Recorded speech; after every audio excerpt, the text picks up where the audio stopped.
कहानी the discovery of king सन राजपुत्र की खोज। हेलो मित्रों, नमस्कार। मैं वेद प्रकाश गुप्ता। इस वीडियो में आप एक हृदय स्पर्शी कहानी सुनेंगे जो मैंने कल्पना से तैयार की है। आइए शुरू करते हैं। बहुत समय पहले की बात है। किसी राज्य में एक राजा और रानी रहते थे। उनके पास राजपाट के होने के साथ साथ पूरे सुख सुविधाएं उपलब्ध थीं, लेकिन इसके बावजूद भी राजा चिंतित रहता था क्योंकि उसके पास कोई संतान न थी। शादी विवाह हुए 10-12 साल गुजर गए, लेकिन जब राजा और रानी को संतान उत्पन्न नहीं हुई तो राजा चिंतित रहने लगा। उसे रात की नींद नहीं आती, दिन का भूख उसका गायब हो चुका था और इस तरह से वो परेशान होने लगा। उसने अनेकों प्रकार के उपाय किए, दवाएं कराई, नीम हकीमों को बुलाया, डॉक्टरों को बुलाया, लेकिन कोई भी लाभ नहीं। अपनी चिंता से व्याकुल होकर के राजा ने राजपुरोहित को अपनी चिंता का कारण बताया कि भाई, मैं परेशान सिर्फ इसलिए हूँ कि मेरे पास कोई संतान नहीं है। आगे चल कर के इस राज्य का उत्तराधिकारी कौन होगा? मेरे मरने के बाद इस राज्य को कौन संभालेगा? यही मेरी चिंता का मुख्य कारण है। राजपुरोहित ने कहा, महाराज, मैं एक उपाय बता सकता हूँ और वह निश्चित तौर पर आपको संतान दे देगा, कारगर है। तो कहिए तो मैं अपनी जुबान खोलूं? राजा ने सहर्ष इजाज़त दी। राजपुरोहित ने राजा से कहा, महाराज, अगर आप एक नर बलि दें, स्वस्थ बच्चा की बलि चढ़ाई, और मेरा मानना है निश्चित तौर पर आपको संतान की प्राप्ति होगी। लेकिन मेरी एक शर्त है। जो नर बलि दी जाएगी, जिस बच्चे को आप बलि चढ़ाएंगे, उस पर शर्त यह है कि वह किसी का चुराया हुआ, अपहरण किया हुआ, ज़बरदस्ती लाया हुआ बच्चा नहीं होना चाहिए। वह बच्चा स्वेच्छा से प्राप्त किया हुआ हो या तो खरीदा गया हो, तो ही नर बलि स्वीकार होगी और आपको संतान उत्पन्न अवश्य होगी। अगर किसी भी प्रकार से जोर जबरदस्ती के द्वारा या चोरी चकारी के द्वारा या अपहरण के द्वारा किसी भी तरीके से अगर बच्चे को लाया जाएगा तो संतान तो उत्पन्न होगी नहीं, आपका विनाश भी अवश्य हो जाएगा। इसलिए सावधान, किसी भी तरीके से आप ऐसी नर बलि देने का प्रयास न करें जिससे कि आपको संतान भी ना उत्पन्न हो और आपका सर्वनाश हो जाए। इसलिए आप ध्यान दीजिए कि आपको किसी भी कीमत पर मुंह मांगी कीमत देकर स्वेच्छा से ही वह बच्चा प्राप्त करना है। और जो बच्चा आप प्राप्त करेंगे वह अपाहिज, विकलांग नहीं होना चाहिए। उसे शरीर के सभी अंगों को स्वस्थ होना चाहिए, कहीं से भी उसमें कोई कमी नहीं होनी चाहिए। यह शर्त अनिवार्य है। राजा ने पुरोहित का उपाय तो समझ लिया था। उसने अपने राज्य भर में ढिंढोरा पिटवा दिया कि जो कोई भी अपनी मर्जी से, अपनी स्वेच्छा से अपने बच्चे को, स्वस्थ बच्चे को राजा को सौंपेगा, उसे मुंह मांगी कीमत दी जाएगी। पूरे नगर में, गांव-गांव, गली-गली में, उसके पूरे राज्य में यह ढिंढोरा पिट गया। यह खबर जंगल के आग की तरह फैलती चली गई। हर एक की जुबान पर नर बलि देने का प्रस्ताव और राजा के द्वारा पुत्र के लिए यह नर बलि देने का प्रस्ताव चर्चा का विषय बन गया। लेकिन हर कोई डरा सहमा, कोई भी अपने जिगर के टुकड़े को भेजने के लिए तैयार ना हो रहा से रोज़ाना ढिंढोरा पीटा जाता। 1 दिन, 2 दिन, 3 दिन, 4 दिन, 5 दिन इंतजार करते गुजर गए, लेकिन कोई भी प्रस्तावक राजा के राज दरबार में नहीं आया। राजा ने दरबार के सभी सैनिकों को बता दिया था कि द्वार में कोई भी किसी भी वक्त अगर नर बलि देने के लिए आए तो उसे राज में प्रवेश करने की इजाज़त दी जाए। राजभवन में उसे किसी भी वक्त आने की इजाज़त मिल जाए, उसे लौटाया ना जाए और किसी भी तरीके से रोका ना जाए। कुछ दिनों के इंतज़ार के बाद एक बूढ़ा बुजुर्ग दंपत्ति अपने बच्चे को लेकर के राजभवन में आ गया और वह राजा से मिलने की इच्छा व्यक्त करने लगा। राज दरबारियों ने राजा के पास उसे ले जाने की सहमत दी और राजा के पास वह बूढ़ा व्यक्ति हाजिर हो गया। उस दंपत्ति ने हाथ जोड़ करके राजा से प्रार्थना की, हे महाराज, हमारे पास इकलौती संतान है, लेकिन हम इसे आपको नरबलि के लिए सुपुर्द करना चाहते हैं, स्वेच्छा से करना चाहते हैं। राजा ने उनसे उस बच्चे के प्राप्त करने की कीमत मांगी। उन्होंने कहा कि महाराज, जो भी आप देंगे हमें स्वीकार है। राजा ने ढेर सारा धन धान्य और ज़मीन जायदाद का मालिक उन्हें बना करके उस बच्चे को नरबलि के लिए ले लिया। राजा ने फिर से ढिंढोरा पिटवा दिया नगर में, राज्य में, कि भाई कल हमारी दरबार में ज़्यादा से ज़्यादा लोग उपस्थित हों, क्योंकि कल आप सबकी उपस्थिति में नरबलि का आयोजन किया जाएगा। नरबलि देने का कार्यक्रम ठीक दोपहर के 2 बजे के लिए रखा गया। राजा ने जल्लाद की व्यवस्था कर ली और कार्यक्रम में सबके बैठने के लिए उचित प्रबंध कर लिया। बच्चे को हाजिर कर दिया गया था। दोपहर के 1 बजने को थे। उस दौरान जल्लाद हाजिर होने के बाद उस बच्चे से बोला, ए भाई, मरने के समय किसी भी व्यक्ति की अंतिम इच्छा पूरी की जाती है। तुम्हें कुछ भी खाना हो, पीना हो, किसी से मिलना हो, तुम्हारी कोई भी इच्छा हो, उसे बताओ, वह पूरा किया जाए। ऐसा हमारे राजा साहब का आदेश मुझे प्राप्त हुआ है, इसलिए मैंने तुमसे अपनी बात कही। कार्यक्रम स्थल पर राजा और रानी भी मंचासीन थे। बच्चे ने राजा और रानी की तरफ देखते हुए कहा, महाराज, मुझे सिर्फ 5 दीपक चाहिए और 10 मिनट का वक्त, जिससे मैं प्रभु से अरदास कर सकूं। 10 मिनट के अरदास के लिए ही मैं अपनी जान की सुरक्षा मांगता हूं। बच्चे की इच्छा के अनुसार 5 दीपक जलते हुए लाए गए और वो बच्चा को दे दिए गए। बच्चे ने 5 दीपक नीचे ज़मीन पर रख करके उनमें से एक एक करके परिक्रमा लगाने लगा। पहले दीपक को उसने परिक्रमा पूरा करते ही पैर मारकर बुझा दिया।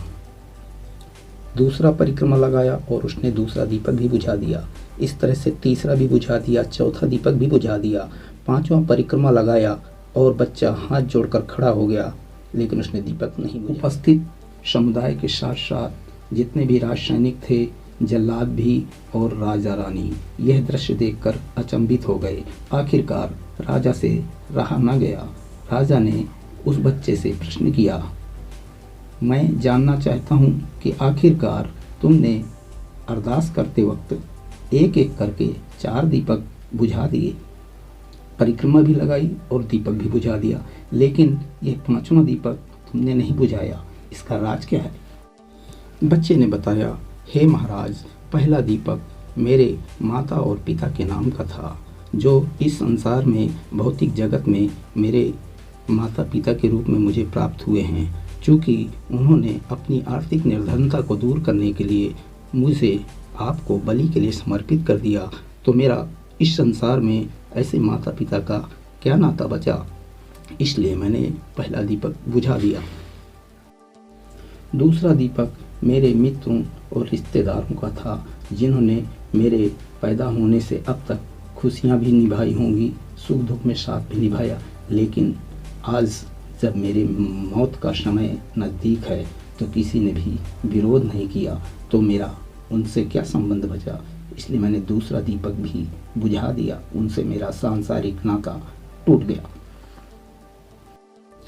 तीसरा दीपक मेरे गुरुजनों का है, जिन्होंने मुझे शिक्षा तो प्रदान की, लेकिन इस कृत्य के लिए अपने विरोध के सुर नहीं प्रखर कर सके, इसलिए मैंने तीसरा दीपक भी बुझा दिया। हे राजन, ये चौथा दीपक मैंने इसलिए बुझा दिया कि दूर दराज से मेरे जो जान पहचान के नहीं भी थे, वो लोग भी मेरी मौत का तमाशा देखने के लिए उपस्थित हुए, लेकिन किसी ने भी इस निर्दोष मौत का विरोध नहीं किया। मेरा इन लोगों से क्या नाता? इतने भी सैनिक यहाँ बैठे हैं जो राजाज्ञा के गुलाम हैं, इन्होंने भी विरोध नहीं किया। यह जल्लाद महोदय भी मेरे जानते हुए कि मेरे साथ अन्याय किया जा रहा है, और इन्होंने भी विरोध नहीं किया। आपकी राजाज्ञा के पालन के लिए इन्होंने भी कोई विरोध नहीं किया, बल्कि मुझे तलवार की नोक पर रख लिया है। इसलिए मेरा कोई इन लोगों से सांसारिक नाता नहीं बचा, इसलिए मैंने ये दीपक बुझा दिया। हे राजन, यह 5वां दीपक उस परमपिता परमात्मा के लिए है जिन्होंने इस संसार को बनाया है, जो प्रकृति के रूप में क्षिति जल पावक गगन समीरा पंच रचित यह अधम शरीरा हमारे 5 तत्वों के रूप में हमारे साथ हर वक्त विद्यमान है, जिनकी वजह से हम अभी भी जीवित हैं। चूँकि हम अभी जीवित हैं, इसलिए यह 5वां दीपक मेरे बुझाने की सामर्थ्य नहीं, क्योंकि यह परमात्मा का प्रतीक है। मेरी मौत होते ही मेरा शरीर इस दीपक पर गिरेगा और यह दीपक स्वतः बुझ जाएगा और मैं पंच तत्व में विलीन हो जाऊंगा। हे राजन, मेरी अरदास पूरी हो चुकी है। मेरे द्वारा मांगा गया 10 मिनट का वक्त भी लगभग समाप्त होने को है। अब आप अपने सैनिकों से मुझे मृत्युदंड देने की सज़ा का ऐलान करें। अब मेरे सिर को धड़ से अलग करने के लिए जल्लाद को आदेश दें। जल्लाद ने तलवार तान ली थी, तलवार ऊपर उठी थी। वह घड़ी की सुइयों को देख रहा था, कितनी टाइम 10 मिनट का वक्त पूरा हो जाए और मैं इस बच्चे के सिर को धड़ से अलग कर दूं। एक ही वार में इसके सिर को धड़ से अलग कर दूं। घड़ी की सुइयां टिक टिक करके आगे बढ़ती हुई सबकी धड़कनें थमी जा रही थी। कोई आंख बंद कर रहा था, कोई कान बंद कर रहा था, कोई मुंह बंद कर रहा था। पूरी जनता का हाल कुछ ऐसा ही था। राजा और रानी भी घड़ी की तरफ देख रहे थे। जब केवल 10 सेकंड बचे, राजा ने आदेश किया, जल्लाद को तलवार फेंक दो और बच्चे को मेरे पास लेकर के आओ। राजा का आदेश सुनते ही सैनिकों ने जल्लाद से बच्चे को अलग करते हुए जल्लाद को दूर कर दिया और बच्चे को राजा के पास ले गए। राजा ने उन सैनिकों को आदेश दिया कि इस बच्चे को जाओ, साफ सुथरे कपड़े पहनाओ, नहलाओ धुलाओ, इसके राज तिलक की तैयारी करो। अब से थोड़ी ही देर बाद यह कार्यक्रम राज तिलक का यहीं इसी जनसभा के इस भीड़ के उपस्थित समय पर ही होगा। सब लोगों ने आंखें खोल ली थीं, चित्कार रुक चुका था, लोग दंग रह गए थे, सन्न रह गए थे, क्योंकि राजा के पुत्र रत्न की खोज समाप्त हो गई थी। राजा ने उस बच्चे को इस राज्य का उत्तराधिकारी बनाते हुए उसके राज तिलक के कार्यक्रम का शुभारंभ किया और जन समुदाय के बीच उसने बताया कि जब तक यह बच्चा बालिग नहीं हो जाता तब तक संरक्षक के तौर पर मैं बना रहूँगा।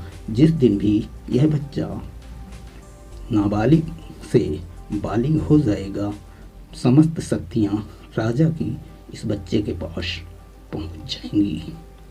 आज से यह बच्चा इसी राजमहल में रहेगा। राजा ने उसके माता पिता को भी राजमहल में रहने के लिए एक हिस्सा दे दिया।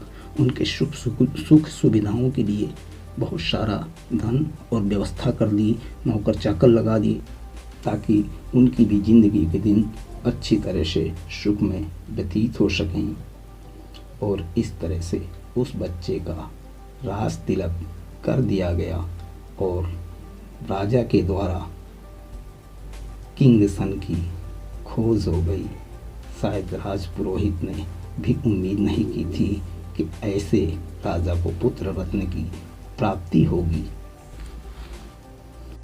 उस बच्चे का राज तिलक होते ही पूरा कार्यक्रम स्थल ताड़ियों की गड़गड़ाहट से गूंज उठा और राजकुमार की जय हो, जय हो, जय हो, परमात्मा के न्याय की जय हो, जय हो, जय हो के नारे लगने लगे।